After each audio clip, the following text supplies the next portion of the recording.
Now at this point, we're getting ready to add tea to the water, and maybe perhaps I should have done this a little bit sooner, but we want to make sure that we avoid any foreign contaminants that we can help or control. So I'm just going to put on my lab coat here that I just happen to have sitting around, and we're going to button this up right here.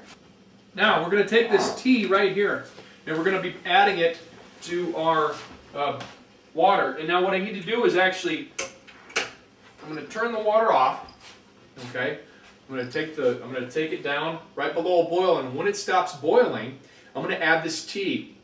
Now, in this case, I have a little bit of a larger pot, so the strings were a little bit too short to hang over the sides. So it's okay just to cut them off. We're going to toss them in. We're going to let them sit as the directions about 1 to 2 minutes. Okay, and then we're going to fish them out, and we're going to extract any of the juices. We're going to put them in here and then dump the rest in there, and then we're going to be ready to let the nutrient bath sit and cool down.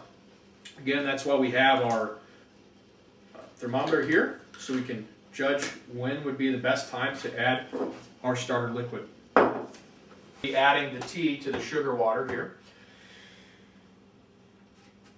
Okay, we're going to let it sit. We're stir it around a little bit. And this is white tea, so we're going to let this sit for roughly about 1 minute to 2 minutes.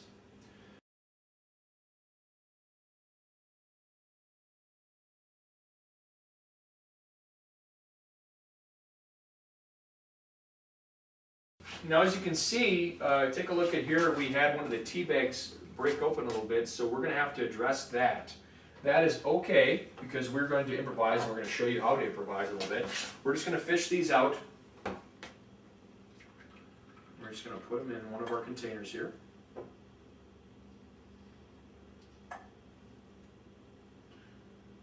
again, it's not really too critical that we have granules of tea in there. We'll be able to get those out here in no time. It works pretty easy if we have coffee filters, but in this case, let's just assume that we don't. Okay, temperature is 181 degrees Fahrenheit. It has to come down roughly about 100 degrees before we can add anything in it. All right. So now what we're going to do is we're going to actually kind of impromptu create a filter. So normally what this would be used for is to cover our nutrient bath and our starter liquid. In this case, we're going to just use it to filter out any stray tea leaves at this point. Okay.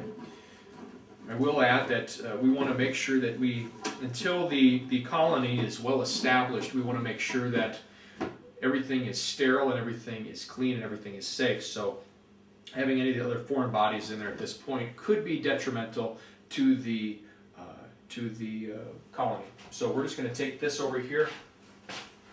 And again, you want to make sure that you have all food grade material.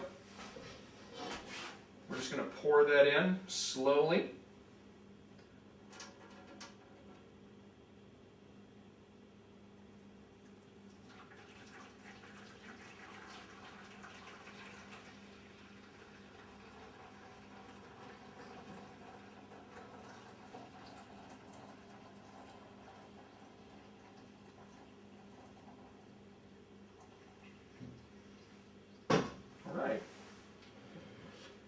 That filtered perfectly.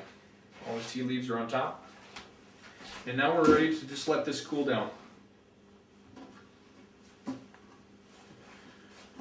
Again, it's also important to note we want to keep this covered while it's cooling as well, because it might take a little bit longer, but it's going to keep out any foreign contaminants, it's going to keep out dust, it's going to keep out any molds, it's going to keep out any fruit flies when it gets to an acceptable level.